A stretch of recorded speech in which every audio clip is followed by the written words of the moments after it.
आज हमार संदेश बा परमेश्वर के उपस्थिति में प्रवेश करना। हमने यह बात के सीरीज शुरू कैले बानी की यह जागरूकता के साथ जीवन कैसे बितावल जाव कि परमेश्वर रवा के साथ बा। ई सीरीज ओ वचन से निकलल बाजे इसराइल के महान राजा दाऊद कहलन। हालांकि वो अपना जीवन में अनेकों ऐसन परिस्थिति के सामना कैलन जे उनका जीवन खातिर घातक रहल, तऊ दाऊदी कह सकेलन, हम कवनो विपत्ति से ना डेराइब, काहे कि तू हमार साथ बाड़। भजन संहिता अध्याय 23 पद 4। सर्वशक्तिमान परमेश्वर सर्वव्यापी बाड़े, मतलब वो एक समय में हर जगह मौजूद बाड़े। भजन संहिता अध्याय 139 पद 7 से 12, यिर्मयाह अध्याय 23 पद 23 और 24, इफिसियों अध्याय 1 पद 23। ऐसन कवनो जगह नईखे जहाँ परमेश्वर ना होकसो। ऊ उहाँ बाड़े, चाहे रवा ए बात पर विश्वास करी चाहे ना करी, चाहे रवा उनका के देखी या महसूस करी चाहे ना करी। परमेश्वर हमनी के शारीरिक इंद्रियन के अनुभूति से परे बाड़े। एहकर मतलब ई बा कि जबले ऊ अपना प्रभुता में खुद हमनी के ई अनुभव देवे के ना चुनी है, तबले हमनी अपना इंद्रियन के माध्यम से परमेश्वर के अनुभव करे में असमर्थ बानी। बाकिर हमनी विश्वास के द्वारा उनका साथ संबंध रख सकीले। विश्वासो बात के वास्तविक सच्चाई के रूप में स्वीकार करेला जे अभीले इंद्रियन खातिर प्रकट ना भइल बा। इब्रानियों अध्याय 11 पद 1। विश्वासो व्यक्ति पर भरोसा हवे जेकरा के रवा देख ना सकी।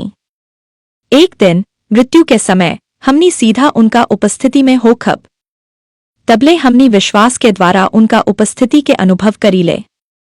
विश्वास हमनी खातिर ओ बात के वास्तविक बना देवेला जे सचमुच बा, बाकिर अभी ले हमनी के इंद्रियन खातिर प्रकट ना भइल बा। हमनी ओ बात पर विश्वास करीले जे एक सच्चाई बा और एगो अदृश्य वास्तविकता के पहचाने ले। ऊ एहिजा हमार साथ पाड़े। हमरा उनका के अपना लगे बोलावे या अपना साथ राखे खातिर कुछो करे के जरूरत नहीं खे। हम उनका से ऐसन बात करीले जैसे ऊ एहिजे मौजूद पाड़े। परमेश्वर के उपस्थिति के प्रति जागरूक होखे के मतलब ई ना हा कि कवनो अलौकिक प्रकट होना या ऐसन अनुभव होखे जेकरा के हम देख या महसूस कर सकीं। एहकर मतलब बा उनका हमनी के साथ होखे के ऐसन जागरूकता या चेतना विकसित करना जे हमनी के सोचल और काम करे के तरीका पर असर डाले। विश्वास एगो व्यक्ति में मजबूत भरोसा हवे। जब हमनी परमेश्वर के उपस्थिति के स्वीकार करीले, उनका बारे में बात करीले और जानबूझ के एह सच्चाई पर मनन करीले कि वो हमनी के साथ पाड़े, तो उनका उपस्थिति के प्रति हमनी के जागरूकता के बढ़ावेला। आज हमरा लगे एह विषय पर कहे खातिर औरी बहुत कुछ बा। परमेश्वर एगो व्यक्तित्व वाला अस्तित्व बाड़े। ऊ संबंध रखे वाला परमेश्वर बाड़े। ऊ हमनी के संबंध खातिर रचलन ताकि हमनी उनका के जानी और उनका साथ प्रेमपूर्ण संबंध में सहभागिता करी, अपना प्रभु और स्वामी के रूप में और अपना पिता तथा मित्र के रूप में। उनका हमनी के अपना स्वरूप और अपना समानता में रचलन, जितना कवनो सृष्ट प्राणी अपना सृष्टिकर्ता जैसन हो सकेला, ताकि उनका साथ संबंध संभव हो सके। रवा कबो परमेश्वर के सृष्टि होना ना छोड़ब, एगो ऐसन अस्तित्व जे उनका स्वरूप में बनावल गयल बा। उत्पत्ति अध्याय 1 पद 27। अदृश्य परमेश्वर के जाने के सबसे मुख्य माध्यम पवित्र शास्त्र बा, उनकर लिखल वचन बाइबल। बाकिर परमेश्वर के जाने में खाली उनका बारे में तथ्य जानल ही शामिल नहीं खे। बाइबल एह उद्देश्य से लिखल गयल बा कि वो ऐसन व्यक्तित्व के प्रकट करे जे हमनी के साथ बा और हमनी से प्रेम करेला। यीशु इसराइल के धार्मिक अगुवन के साथ एगो विवाद के दौरान जे पवित्र शास्त्र के विशेषज्ञ रहले, उनसे कहलन, रवा पवित्र शास्त्र के असली उद्देश्य के ना समझ पवनी। ऊ हमार बारे में बा।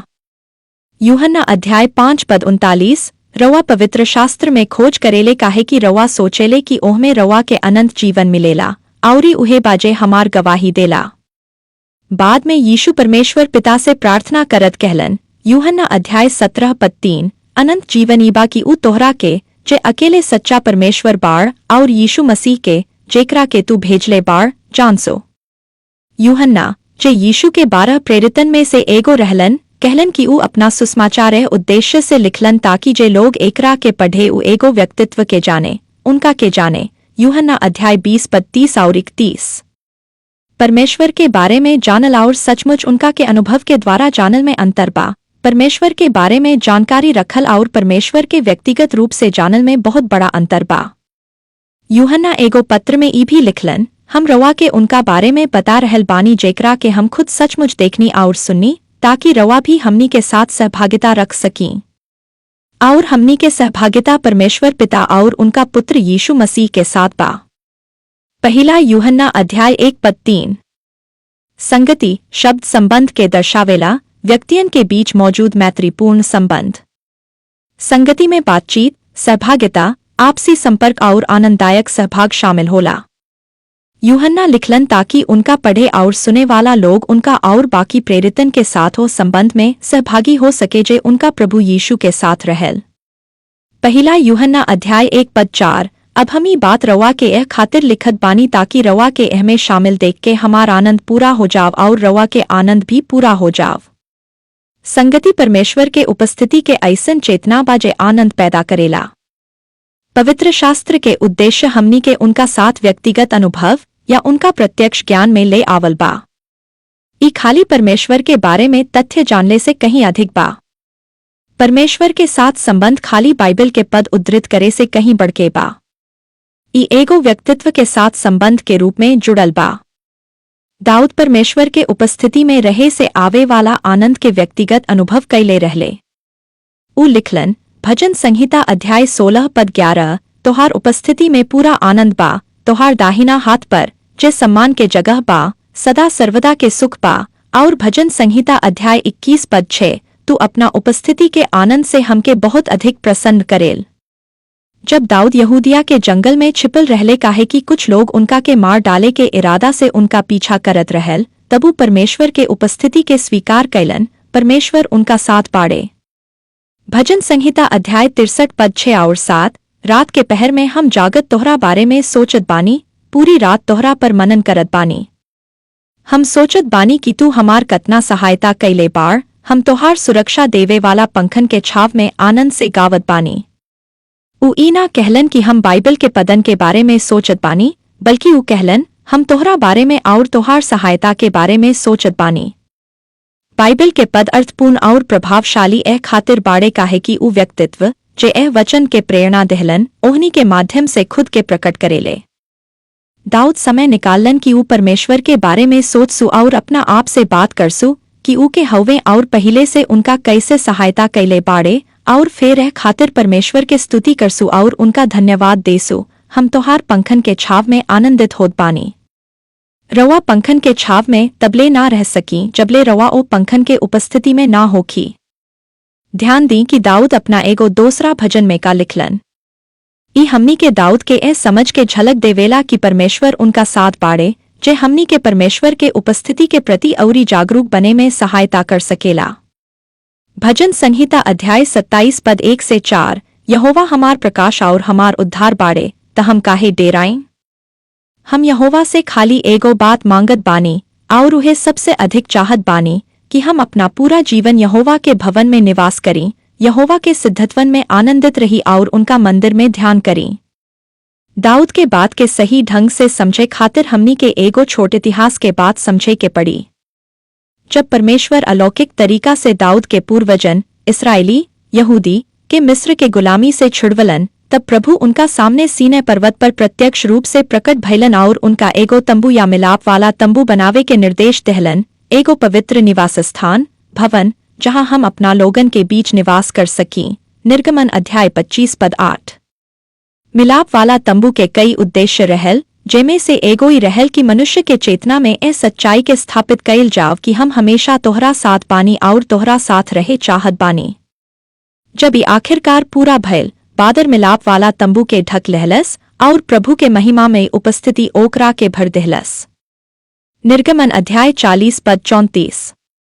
मिलाप वाला तंबू इस्राएलियन द्वारा खोलल जात रहल, उठा के ले जाइल जात रहल और फिर से स्थापित कइल जात रहल जबले ऊ कनान देश तक ना पहुंच गईले। ओकरा बाद जबू देश के जीतत गईले और जहां जहां डेरा डालत गईले, ई भी जगह जगह ले जाइल जात रहल। आखिर में मिलाप वाला तंबू कनान के बीच स्थित शीलो में स्थापित भयल।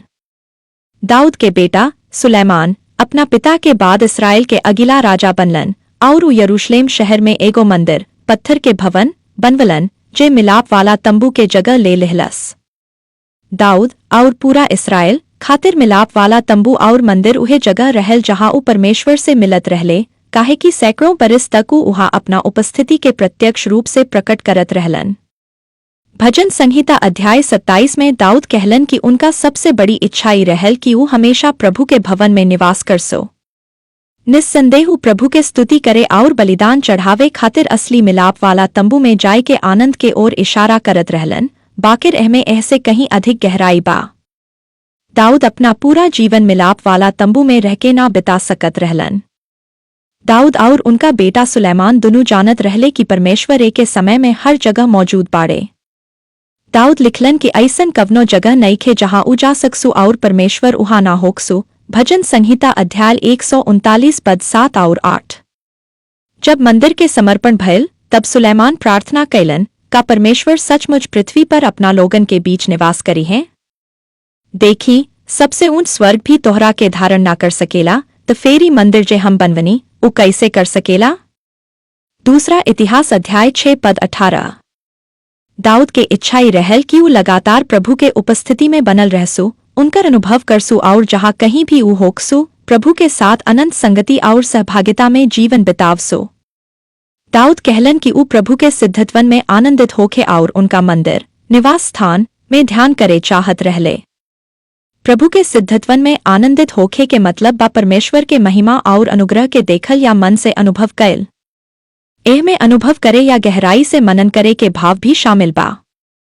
दूसर शब्द में दाऊद के इच्छा ही रहल कि उ प्रभु के अनुभव करसु, प्रभु पर मनन करसु, मतलब जानबूझ के उनका बारे में विचार करसु और जहाँ कहीं भी उ होकसु उनका साथ लगातार सहभागिता में जीवन बितावसु। अगर हमनी के परमेश्वर के उपस्थिति के जागरूकता के साथ जीवन जिए के बा तो हमनी के उनका उपस्थिति के अभ्यास करे या रोजमर्रा के जीवन में परमेश्वर के उपस्थिति के प्रति लगातार जागरूकता विकसित करे सीखे के पड़ी। हमी कैसे करी? अभ्यास करे के मतलब बा कवनो काम के बार बार कैल ताकि ओ में निपुणता हासिल हो सके। एकर मतलब बा बार बार के अभ्यास से प्रशिक्षित होखल। अभ्यास करे के मतलब बा कवनो काम के आदत के रूप में कैल, कवनो कौशल हासिल करे खातिर एगो क्रिया के लगातार दोहरावल। परमेश्वर के उपस्थिति के अभ्यास करे के मतलब बा बार बार उस सब कैल जे पहिले से मौजूद सच्चाई के प्रति जागरूक होके खातिर जरूरी बा। सर्वशक्तिमान परमेश्वर जे हमनी के साथ पूरी तरह मौजूद बाड़े, हमनी से प्रेम करेले, राज्य करेले और अपना सामर्थ्य के वचन से सब चीज के थामले बाड़े। का रवा के मर्था और मरियम याद बाड़ी, उ दोनों बहन जे यीशु के अनुयायी रहली? यीशु उनका घर अइले और शिक्षा दहलन। मरियम यीशु के चरणन में बैठ के उनकर शिक्षा सुनत रहली। मर्था सभे खातिर भोजन तैयार करे में व्यस्त रहली। लूका अध्याय 10 पद 38 से 42। मर्था यीशु के लगे अइली, एह बात से परेशान कि मरियम उनका मदद ना करत रहली। बाकिर यीशु कहलन, मर्था, तू ए सब बातन के कारण बहुत चिंतित और व्याकुल बाड़ू। सच में खाली एगो बात बाजे चिंता के योग्य बा। मरियम उहे चुन लेहले बाड़ी और उ उनसे ना छीनल जाए। लूका अध्याय 10 पद 41 और 42। जब यीशु पृथ्वी पर रहले तबु परमेश्वर के दृश्य उपस्थिति रहले। मर्था यीशु पर विश्वास करत रहली। उ जानत रहली कि यीशु घर में बाड़े, मौजूद बाड़े और उ उनका सेवा भी करत रहली। बाकिर एह सब बातन से उ चिंतित, अस्तव्यस्त और परेशान होखे से ना बच सकली। मर्था जानत रहली कि उ उहा बाड़े, बाकिर काम करत समय उनकर ध्यान यीशु पर केंद्रित ना रहल। मरियम यीशु के उपस्थिति के अभ्यास कैली। उ अपना ध्यान उनका पर केंद्रित करे के चुनाव कैली। उ उहे कैली जे यीशु के प्रति जागरूक रहे खातिर जरूरी रहल। मरियम बैठ गयल, शांत भयल, सुनलस और पूरा ध्यान दहलस। प्रभु के उपस्थिति के अभ्यास करे खातिर रवा के अपना नौकरी छोड़े और समाज से अलग होके सन्यासी बने के जरूरत नहीं खे। बाकिर रवाई कर सकत बानी और रवा के ही करे के चाही कि समय निकाल के अपना ध्यान उनका पर केंद्रित करी, विश्वास के द्वारा लगातार प्रभु के साथ सहभागिता करी, उनसे ऊंच आवाज में या मन ही मन बात करी। हमनी पिछला हफ्ता बात कईनी, काहो अगर रवा हर दिन 5 मिनट निकाल के परमेश्वर के सामने शांत बैठीन और जानबूझ के अपना ध्यान उनका पर केंद्रित करी, अपना आप के ई सोचे और कहे खातिर प्रेरित करी जे सच्चाई बा, परमेश्वर तू हमार साथ बाड़, तू भला बाड़ और तू महान बाड़। जब रवा ऐसन करेली तब रवा विश्वास के द्वारा उनका पर ध्यान केंद्रित करके उनका उपस्थिति के स्वीकार करत बानी। याद रखी, परमेश्वर संबंध रखे वाला परमेश्वर बाड़े। रवा कवनो आदमी के साथ संबंध कैसे विकसित करेली? रवा उनका के जाने लगेली। रवा उनका साथ समय बितावेली। जैसे जैसे रवा उनका के संबंध के स्तर पर जाने लगेली, वैसी रवा के भीतर उनका प्रति जागरूकता या चेतना विकसित होके लागेला, रवा के जीवन में उनका जगह के और रवा के जीवन पर उनका प्रभाव के। तो निष्कर्ष बा, दाऊद एह जागरूकता के साथ जीवन जियत रहले कि परमेश्वर उनका साथ बाड़े। ई कवनो अलौकिक अनुभव या ऐसन प्रकट होना ना रहल जे उ देख या महसूस कर सकत रहले। ई ऐसन जागरूकता रहल जे परमेश्वर के साथ समय बितावे, उनका के जाने, उनका बारे में सोचे, उनसे बात करे और उनका बारे में बात करे से पैदा भइल रहल। दाऊद भजन संहिता अध्याय 27 पद 8 में लिखलन, तू कहल हव, हमार मुख के खोज करा, हमार हृदय तोहरा से कहेला, हे प्रभु, हम तोहार मुख के खोज करत बानी। मुख शब्द पुरान नियम में शाब्दिक चेहरा खातिर इस्तेमाल होला, बाकिर एकर इस्तेमाल कवनो व्यक्ति खातिर भी होला। यह संदर्भ में मुख के मतलब उपस्थिति बा। परमेश्वर के मुख के खोज करे के मतलब बा उनका उपस्थिति के खोज करना या उनका साथ प्रत्यक्ष सहभागिता के खोज करना। दाऊद परमेश्वर पर मनन करत रहले। उ जानबूझ के और उद्देश्यपूर्ण तरीका से परमेश्वर के बारे में सोचत रहले और अपना आप से उनका बारे में बात करत रहले, ताकि उ परमेश्वर के लगातार उपस्थिति के प्रति औरी जागरूक हो सकसो। दाऊद प्रभु के उपस्थिति के अभ्यास करत रहले।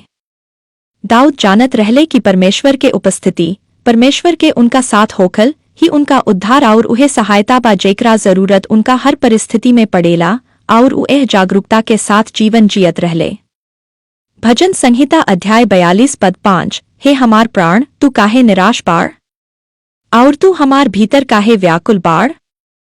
परमेश्वर पर आशा रख, काहे कि हम फेर उनका स्तुति करब, जे अपना उपस्थिति से हमार सहायता करेले।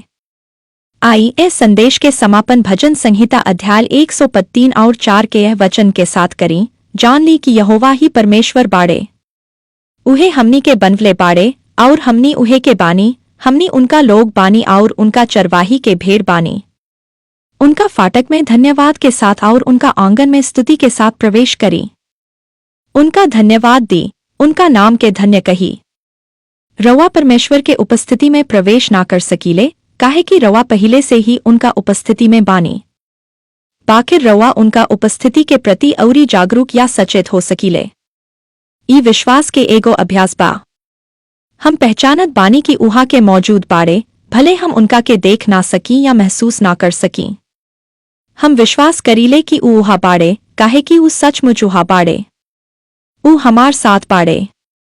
उनसे लगातार बात करे और अपना आप से उनका बारे में बात करे के द्वारा, जब हम अपना रोज के काम में लागल रहीले, हम अपना चेतना के उनका उपस्थिति के जागरूकता के ओर ऊंच उठा रहल बानी। उ एहिजे हमार साथ बाड़े, समय और स्थान में। उनका लगातार धन्यवाद देवे और उनका स्तुति करे के द्वारा हम उनका उपस्थिति के औरी गहर जागरूकता में प्रवेश करत बानी या ओकरा के विकसित करत बानी। हम अगला हफ्ता फेर मिली। प्रभु रवा सभे के आशीष देसो। आमीन।